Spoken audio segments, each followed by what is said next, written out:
G'day guys, Wereman here, welcome back to the workshop. So I'm going through some comments and stuff and looking at things. I just did one on a few things with smoke missiles and stuff like that. I'm wanting to point out that I'm not using this as any kind of like favorites thing. Sometimes I read a comment and it just, I just think about it a lot, and if it sticks in my head, then I'm like, well, maybe you guys want to know about that, so sometimes I'll do something with it. Like I say, it's not my profession or anything, so don't expect this to be professional, but something that's come up a few times now is like physical attacking and things like that. There's different timings and junk, but just recently Derek put up a thing. Now, well, let's have a look. As for new Wereman content, maybe a bit on how to balance charging as an attack. With rules as written, my table all agreed that it's utterly broken. So, I mean,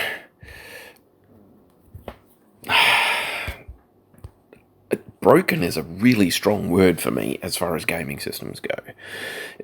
For me, if something in a game is broken, it means only a couple of things. Either it becomes so utterly powerful, and it is so difficult to find anything else better than it, that one of a few things happens. Either you get everybody gravitating towards that and it becomes the meta, it becomes the thing to do, and if you don't do it, then you don't win, and your games will devolve into, in this case, a big charging me type chess match, right? Or you end up with either a complete ban at your table saying, well, it's too powerful, you're not allowed to use it, or it gets nerfed with house rules at a table. They say, okay, well, let's lower the damage, or let's raise the difficulty, or something like that, right? And the other thing that can happen is the game creator themselves will take it away, go, look, that's utterly broken, let's rebalance it, sort of thing.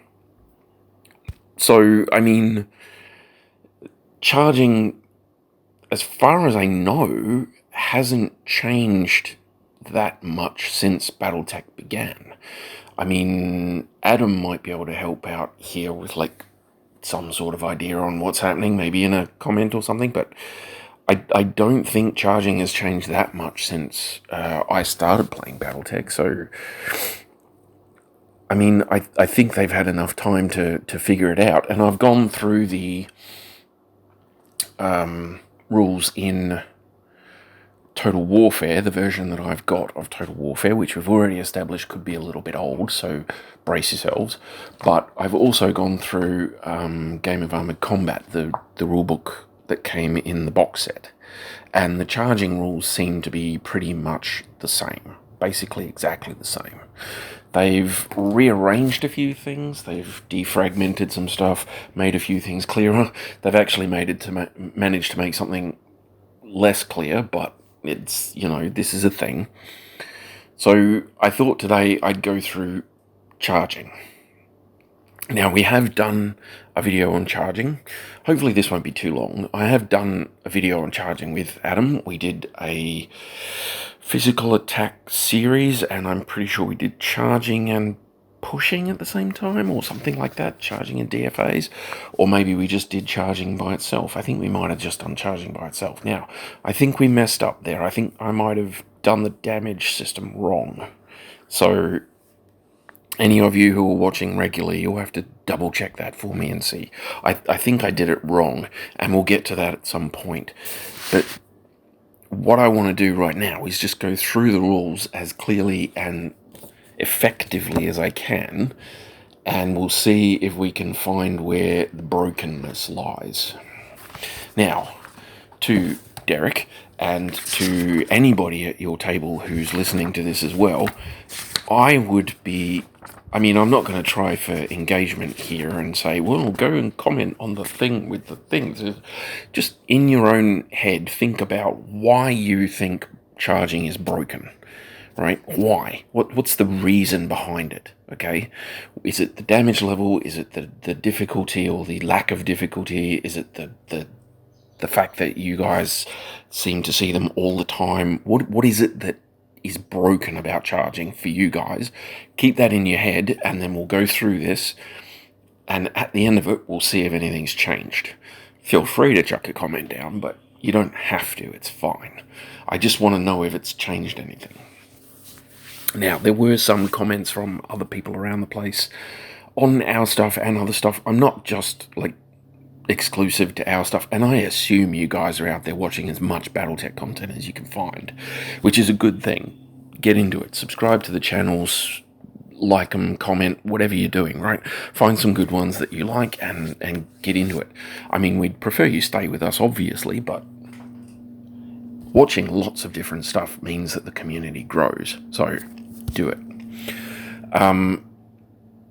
There's been some talk about whether you can do such and such a thing in the physical attack phase, and whether this happens first or whether that happens first. So let's clear a few things up. Let's try and get this down, and we'll see what happens. Okay? So charging is covered. Now, I'm going to assume most of you are using Armored Combat or a current version of Total Warfare. So I'm going to give you the page numbers. So physical attacks start in Armored Combat. They start at page 24. And charge attacks are done by page 26. So you haven't got much of a read there. It's pretty simple stuff. For Total Warfare, physical attacks start on page 144, and charging is done by page 148. So you've got a few pages to go through there, but I'm going to take some from each. I'm going to try and focus mainly on the Armored Combat variant here, because this is technically the current rules. Okay, so if anything's changed, it's in here. Okay. Sorry, hay fever and throaty. So the physical attack phase is basically the same as the weapon attack phase. You do your weapon attacks, and then all of the damage and effects of those weapon attacks take place simultaneously at the end of the phase. It's the same for physical attacks. You can make whatever physical attacks you are making. You can only make one type. You can only make physical attacks against legitimate targets, and I'll get into that in a second. And once everybody's made all their physical attacks, all the damage and effects take place at the end of the phase. So to anyone who's wondering if you can punch or kick or something to someone who is charging you, yes, technically you can. Now, charge attacks and death from above attacks happen in the movement phase, and you do not finish your movement until the end of the physical attack phase, or the start of the physical attack phase, when you know whether your attack is started or finished, right?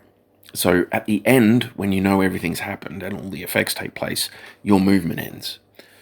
You can't charge, death from above, or push a unit that hasn't finished its movement, which means you can't make those three attacks against someone who is charging. You can't charge someone who's being charged, who is charging. You can't death from above someone who is charging, and you cannot push someone who is charging.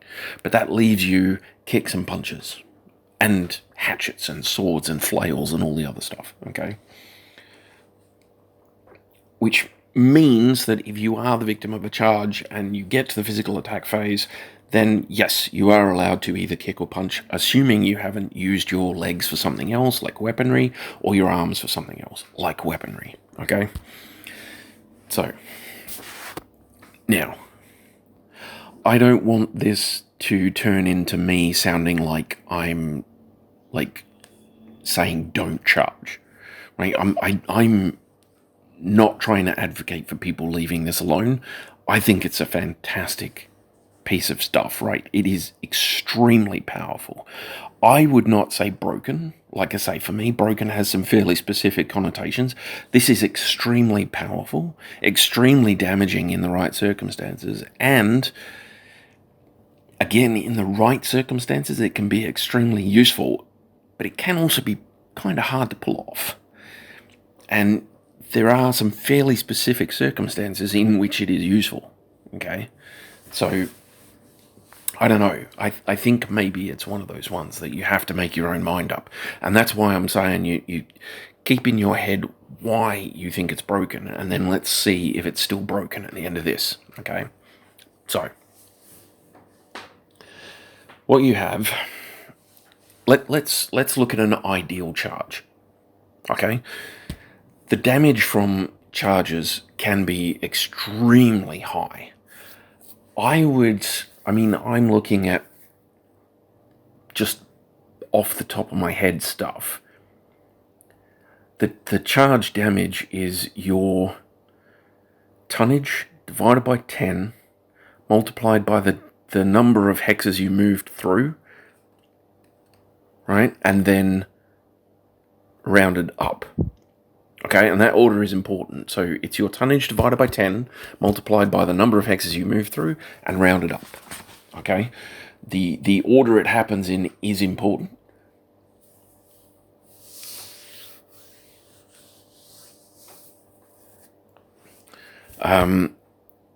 If you, according to the charge damage in the Armored Combat book, if you move backwards and then forwards, you are assumed to have charged only from the point where you change direction.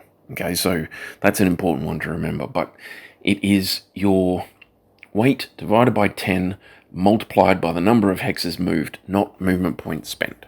Okay, like I say, the order is important, so remember that. The ideal charge would be one where you get maximum damage for a minimum amount of effort, right? So the ideal charge would be maximum damage. Maximum damage is the maximum move you can make, besides jumping, because that's a different attack. So it would be a run. You do not have to run in order to charge. You can walk one hex and count it as a charge, right? But if you want maximum damage, then you need maximum movement. Your maximum movement is your run. You need to have movement left over to move into the target's hex. To get maximum damage, the target would have to be standing in a clear hex. There would have to be a row of clear hexes between you and the target in a straight line. That would be maximum damage, and the maximum damage would be your run minus 1. So you would have a line of hexes equal to your run minus 1 between you and your target in a straight line, and your target would be standing in a clear hex. That would mean 1 movement point per hex, and you save 1 movement point at the end to move into their hex, right? That is the maximum damage you can do. Absolute max. So, let's have an example. Let's do an example here. So I'm looking at Wolverines. Wolverines are 55 ton. Let's put average pilots in them, a 4-5 pilot. Let's not go bananas, right? And 5-8 movement. There are variants with jump, but that doesn't matter.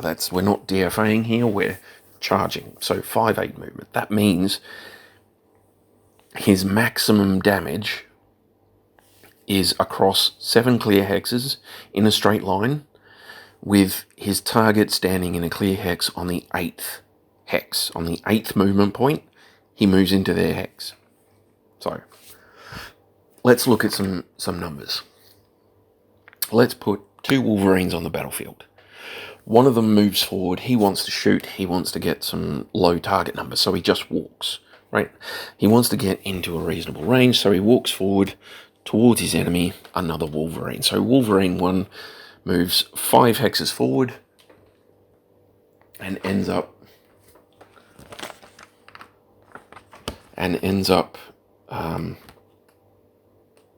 Sorry, I'm just looking at something. So he moves 5 hexes forward and ends up with a view to Wolverine 2 across 7 hexes. Right? He's got a fairly low target movement modifier. 5 hexes is a +2. Okay? That's not too bad. It's not too bad. He moved 5 hexes. He's got a +2. He's fine. He only had to walk to do it, so when he shoots, he's only got a +1. And he's only 7 hexes away. So he's doing all right, like damage-wise, target number-wise, range-wise. Right? All of those things are good. So Wolverine number 2 sees this and goes, "Mwahaha, you've fallen into my cunning trap. There's a straight line of my run -1 hexes between us. They're all clear, which means I only have to spend 1 movement point per hex. I'm going to run forward. I'm going to save my last movement point to move into your hex, and I'm going to declare a charge." Boom. What do you say to that? Right? What Wolverine 1 says is, "I'm going to shoot you." So he now has a 4 +1 for walking, right? +3 because because Wolverine 2 moved 7 hexes, right? So 4, 5, 6, 7, 8, and then ranges are not too bad. I think AC5s have a minimum range, don't they? I think it's 2. I can't remember now. But let's not worry too much about that, right? So 4, 5, 6, 7, 8 for the SRM6 and the medium laser. The AC5 probably has a 9 or a 10, right? So not fantastic numbers, but not awful numbers at all. He's probably going to do some damage. Now, unless he can do 20 points of damage, he's not going to tip the enemy over. He's not going to have any impact on this. If he does leg actuator damage of any type, then there'll be some ramifications for that. If he causes a piloting check and makes the charging mech fall over, then the charge is null and void. But unless he can do one of those things before the weapon attack phase is ended, he's going to get charged. Okay? So, now, let's go to physical attacks. This is the important one. So, the second Wolverine has run. Now, you're using your piloting skill for this.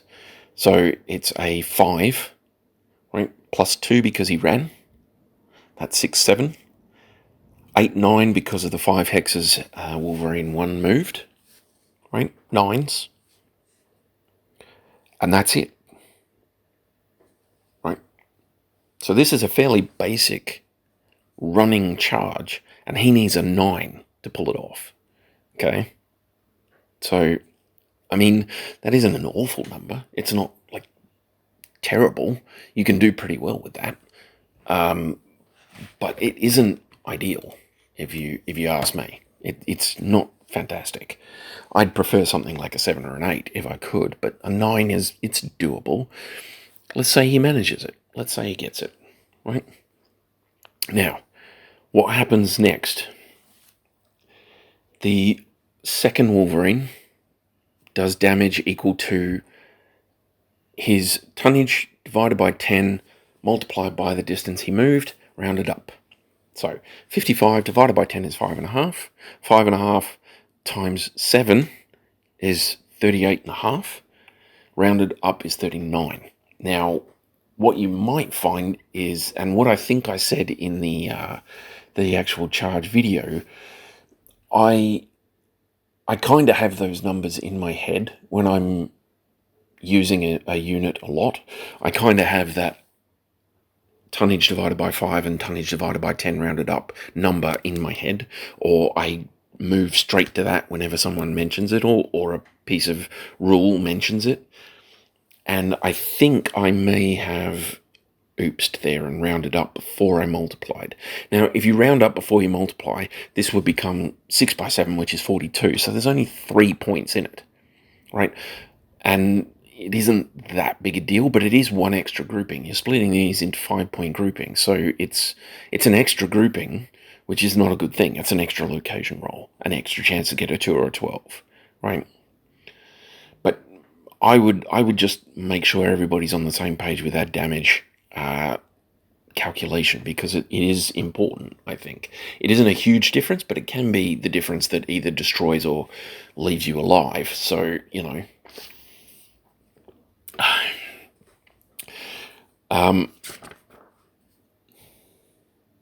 Yeah, so he does that damage, split into, 39 points would be 7 is 35, 7 groupings of 5, and 1 grouping of 4. He then moves the opponent backwards 1 hex, and moves into their hex with that final movement point that he was saving. Then he takes their tonnage divided by 10, rounded up, in damage return. So he takes 6 points of damage in return. So he'll take a 5-point grouping and a 1-point grouping. Okay, then both units have to make a piloting skill check to see if they fall over.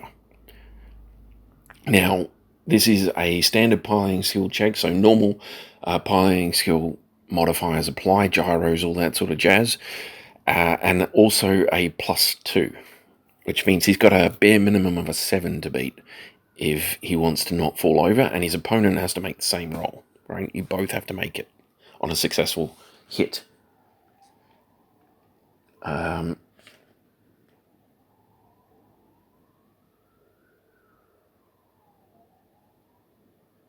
Yeah. So you only have to make that check, I'm fairly certain, if it's successful. As far as I can tell in the rules, it's only that check if you are successful. But you do have to make the check. Now, after that happens, technically none of this happens until the end of the phase. So Wolverine number 1 is allowed to kick Wolverine number 2 and see if he can damage him in return. Now, that's not that big a deal. It's not a huge problem. The target numbers aren't too bad. The damage is really good. I mean, it's nearly double what he can manage to do with his weapons. It's pretty good. Damn good. There's no difference in their piloting skill levels, so there's no modifier there. He's just got his 8 and that's it, or 9 and that's it, right? Not bad and pretty powerful. If Wolverine number 1, I mean, I've got 3 points here for people specifically at Derek's table, but at any table where charge attacks are becoming prominent. If Wolverine number 1 took 1 step less forward, that charge is shut down. It can't happen. He's too far away. If there's a single piece of terrain in between Wolverine 1 and Wolverine 2, before this charge attack, if there's a piece of a hex full of woods, even light woods, or a single level 1 hill in between them, then Wolverine 2 is going to have to spend movement points to go around or over those things, or through those things. Charge can't happen. He doesn't have enough movement points, right? And if he's not standing in a straight line, like if you're not in a straight line to that person, then they have to spend more to move around you. You see what I mean? If you stand a little off to the left, then they have to make a turn. Every turn that they make is 1 movement point that they're spending on maneuvering instead of damage, right? Impact, speed. And that's... It like the Wolverine could stop 1 hex back and shot the charge down completely. Or he could move 3 hexes further forward and make the charge only a 4 hex move instead of a 7 hex move. And that's what, 22? 22 points instead of 39. That's pretty good. And he can do technically 22 points with the weaponry that he has. So he might think, well, I'll just stand here and shoot you instead of charging you, right? I don't know. That comes down to your table and the individuals at it. But there's 3 simple ways. I don't know if I can rebalance this. I don't know if it needs rebalancing, but there's 3 simple ways that you can stop it happening, right? Don't be within charge range, or get well inside charge range, right? Put some terrain on your battlefields, because the more terrain there is, the harder it is for people to make these maximal damage charge. Like that attack doesn't have the damage that it usually does, and you might find that people will still make them but not do the absolutely broken levels of damage that you can do, or they might just not do it at all. They might, and you need space. You need lots of space. If you're playing on one hex map, then charging can be a lot easier to pull off. If you've got 3 or 4 or 5, if you've got a solid 30 or 40 hexes between you, that gives you a lot more space for maneuvering. It gives you a lot more space for longer range weapon attacks, and a lot less difficulty in avoiding physical attacks, right? Now that's a Wolverine versus a Wolverine in an absolutely ideal charge. Let's look at a Wolverine versus something else in an absolutely ideal charge, right? So I looked at the Wolverine because it's fairly ubiquitous. It's 1101 BV. Now, I thought, well, let's have a look at some other units that I like, and we'll see if we can find some that are able to be adjusted for that BV. Now, I can get a 0/0 Locust for less than 1100. I can get a 4/0 Venom for exactly the same BV. I wouldn't be able to take a 4/0 because of the rule of 2, but if you don't play with the rule of 2, then technically you could take a 4/0. But let's look at the Venom. So I can get a 4/2 Venom, which keeps the rule of 2 and gives me a solid piloting skill advantage, okay? And this is the comparative piloting skill check that comes in here. I assume you all know there's a comparative check, but let's go through this. So a 4/2 Venom does the same thing. Now the Venom is an 8... it's an 8/12/8. So he can jump 8. Now let's assume that this Venom pilot knows how to pilot a Venom. He knows he's going to be in trouble and he's trying to stay out of trouble, but he needs to get close. So he's going to jump his full distance, but he's going to do the same thing as Wolverine number 1 did before. And he's going to stop, unfortunately, 7 clear hexes in a straight line away from Wolverine number 2, and he's going to be on that last clear hex and try and shoot. Now, an 8 jump gives you a 4 modifier. So 3 for the 8 hexes plus 1 for jumping. So a total of a 4 modifier. Okay, so the Wolverine says, "Mwahaha, you've fallen for my cunning plan." He runs forward in a straight line 7 hexes, saves his last movement point to move into the Venom's hex, and declares a charge. The Venom looks at him and goes, "Are you sure you want to do that?" "Okay, fine. Let's look at his target number." He has his 5, which is his piloting skill, 6, 7 for running, 8, 9, 10, 11 for the Venom's movement, right? And then he has, as they put here in comparative modifier for physical attacks, the easiest way to do this is to subtract the target's piloting skill from that of the attacker. And the result is the modifier you apply to the target number. That's on page 25. So if you take 2 away from 5, you get a positive 3. That means you're adding 3 to your target number, right? We're already 11. You're adding 3 to that. That's 14. This charge is null and void. You cannot possibly make it. You move across to one side. It counts as a failed charge, right? Another simple way to keep charges from happening too often is to just improve your piloting skill. 1 or 2 points better piloting skill than your opponent means that they have that as a permanent modifier to their charging attack, and death from above attacks as well, by the way. That comparative modifier applies to both. right? So I assume that in places like Derek's table, where there's been a big charging is OP type feel, there would have been some sort of like piloting skill arms race or Cold War to see who could get the best piloting skill for the least battle value and come out with like the best modifier against charges. I don't know if that happened or not, but that's what I assume would have happened. You'd be doing things like taking a Venom instead of the Wolverine and getting a really good piloting skill and turning up and having them go, I can't charge you because you've got this amazing skill. And then the next time they turn up, they've got a Wolverine with a better skill and you've taken something else with an even better skill and blah, blah, blah, blah, blah, blah, etc., right? That arms race of piloting skills would escalate, I assume, right?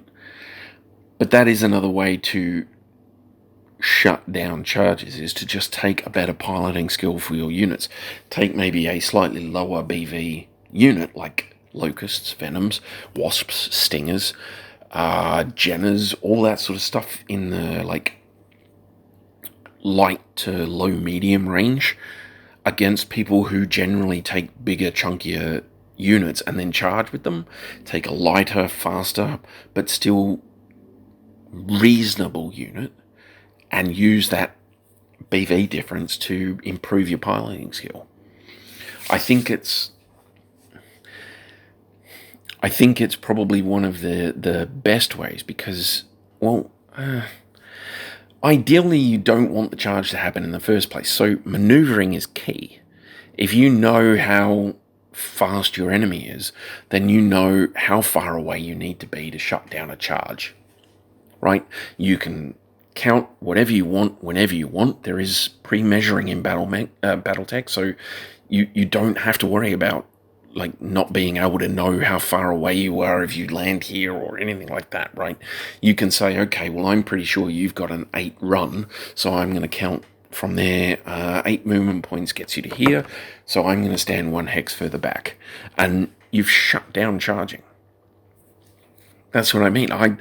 I don't consider it broken because it is extremely powerful, but I don't consider it broken because a simple maneuver can shut it down. And I mean, maneuvering the way you're trying to maneuver in BattleTech most of the time anyway would either shut down charging or raise the target numbers to the point where I personally don't think it's worth trying. It is sometimes still worth trying, and some people will look at me and go, you coward, you should just charge them, right? And that's fine. Go for it, right? But for me personally, if that target number gets too high, I'm like, well, you know, I'm giving up my entire weapon attack phase and I'm moving to the adjacent hex to a unit that has every reason to blow my brains out, and I could just completely fail in what I'm trying to do. So it is definitely a good tactic. It's definitely a tactic that you need to remember. But for me personally, it isn't one that I use very often. I think I could count the number of times I've charged on one hand. And the successes, I don't know if I've ever had a really successful charge that had any sort of like major impact.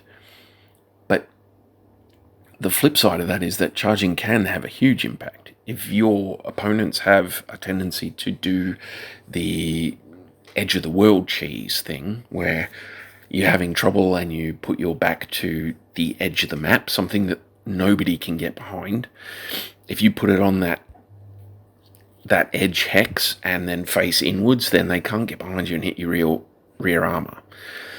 But you are opening yourself up to charge attacks. If someone is close enough to pull off any sort of charge attack, then they're going to try it. Now, what you could also do is move up to people and push them instead, right? Yeah. So when you charge, you can't make any weapon attacks at all. When you hit the enemy, you move them back 1 hex. If you you have to run up right next to them. If you run up right next to them, you can fire all your torso weapons, keep your arms free, and then push. There's no chance of you falling over. You still get to fire your weapons, and there's still the chance that you can push them out of the map. So, admittedly, you probably won't do as much damage, but if your goal is to push them out of the map, then go for that, I'm just, like I say, I'm just mulling this over myself, but I mean, charging is extremely damaging. I'm looking, like I said, I'm looking at just what I know. The max engine that you get base game is a 400. Your move is based on that, that engine size is based on your move. So the absolute max move that something like a 100-ton unit can have is 4.6, because 4 times 100 is 400, which is the biggest base game engine you can get. You can get them technically up to about 500, but they weigh a boatload. The 400 is probably it. So that gives you 100 tons at 4.6. Now you could take Mask, and I'm pretty sure Mask is one of the ones that doubles your move, your walk, instead of 1.5 times, which would give you a run of 8. Now that means that you could get a 100-ton unit in an ideal charge, moving 7 hexes, clear hexes in a straight line, and saving 1 movement point to move into a clear hex that the target occupies, and therefore doing 70 points of damage. Now that is insane, right? That is a huge amount of damage. But an LRM carrier can do 60. I'm pretty sure the Viking, if he hits with reasonable amounts of stuff, will do like 75, I think it was. And I know for a fact that an SRM carrier can do 120.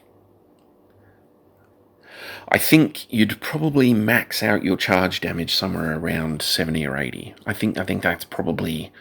I think 80 would probably be the biggest. Now, I'm thinking assault mech.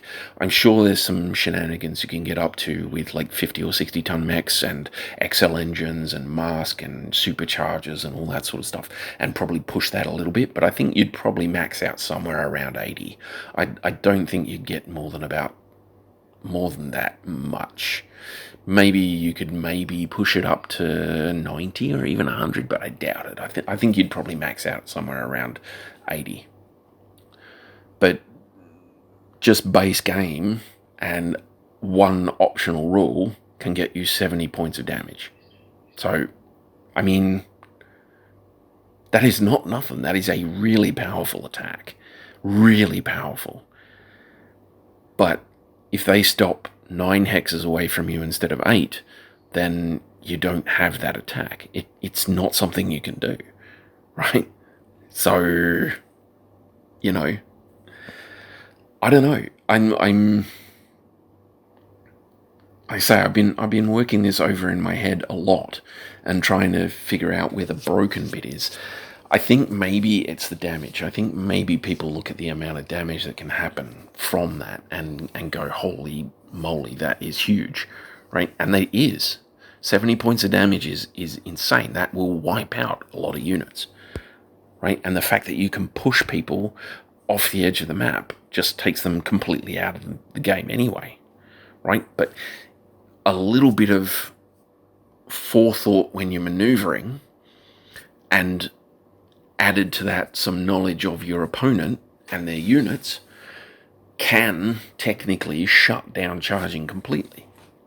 A little bit more open space in your maps, like area to your maps, will give people more room to maneuver, and also more distance between you to use the longer range weapons that you need. And more terrain on your maps will help restrict the damage done by charging, and probably the occurrence of charging, because I mean, if you have to charge 2 movement points at a time up a cliff to get to somebody, you're much less likely to actually do it. You're more likely to just point your gun up the cliff and shoot them, right? That just makes sense. But I'm not playing at your table, buddy. So, I mean, like I say, if you're listening to this one, either Derek, yourself, or any of the people that are out there playing at your table, I'd be very interested to know what it is that you find broken, like utterly broken, were the words, about charge attacks. I'm seeing very, very powerful. I am seeing useful in the right circumstances. And I'm seeing, like, good. But I'm also seeing can be quite difficult to pull off and is quite easy to shut down. I don't know. I would be interested to know what's broken about it. I mean, the ideal conditions that I've described there, the Wolverine versus Wolverine with a straight line between you, I don't know how many times you've seen that happen, but it doesn't happen often, I don't think. You're almost always going to have to make at least one turn, which cuts down your damage. You're almost always going to have terrain in between you, which cuts down your damage. I don't know. I just... Yeah. And I mean, technically, if you want to reduce the damage, all you have to do is run right next to them and just punch them or something, right? Like I say, you could back up, but if you back up and then move forward, your charge only starts from when you move forward, not anything else. So, I don't know. And like I say, every movement point that you waste on maneuvering, on turning, is a point that you're missing out on your multiplier for your damage. So, if you're only moving 4 or 5 hexes, you're only getting, what was it? Half the movement? Half the damage, I mean? So, I mean, you can do that damage with your AK-5, your medium laser, and your SRM-6. You can do 22 points of damage if you get good cluster rolls on that SRM-6, and it still leaves you open to kick someone if they're right in front of you. It still leaves you open to use other things. Things like tandem charge ammo in your SRM-6s. It leaves you open to precision and or armor-piercing ammo in the AK-5. It opens up... Well, you could skip the AK-5 and punch, right? You can do all sorts of things.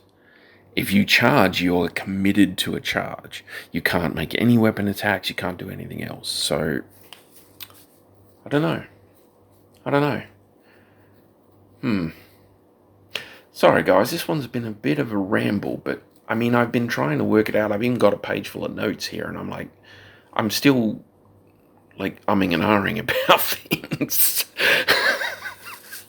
This is going to be an interesting one to listen to, not. Anyway, let's cut this short here before I go way too far.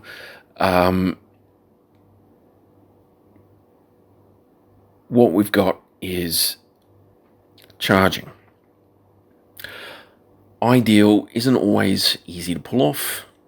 It isn't always easy to do, but it can be incredibly powerful. I'd be interested in any of the 4 or 5 people that actually listen to these on a regular basis. I'd be interested in your opinion on this. I genuinely would be interested. I mean, yep, sure, comment, like, listen to it all the way through, all that stuff. You know how this works. But I'm interested to hear from, well, Derek specifically, on what you guys think is broken about the charge. I can't really offer balancing things unless you want to, like, down the damage a bit or give it another modifier or a higher modifier to try and make it harder to pull off. So maybe instead of the comparative modifier, or including the comparative modifier, you could have, like, just a +1 or a +2 or something like that. That might work. But I think Manoeuvring is important. Knowing your opponent's units, or taking a solid guess as to their movement stats, would be ideal. Because I know some people play without knowing who's taking what. So manoeuvring and knowledge of your opponent. Plenty of space on the map, so nice big maps, and lots of terrain in those maps. And I think you'll find charging will start to disappear a bit. But yeah, up to you guys. Interested to know your opinion, and I will stop dribbling crap now because I think I've made an absolute mess of that one. You guys stay groovy, and I'll see you in the next one.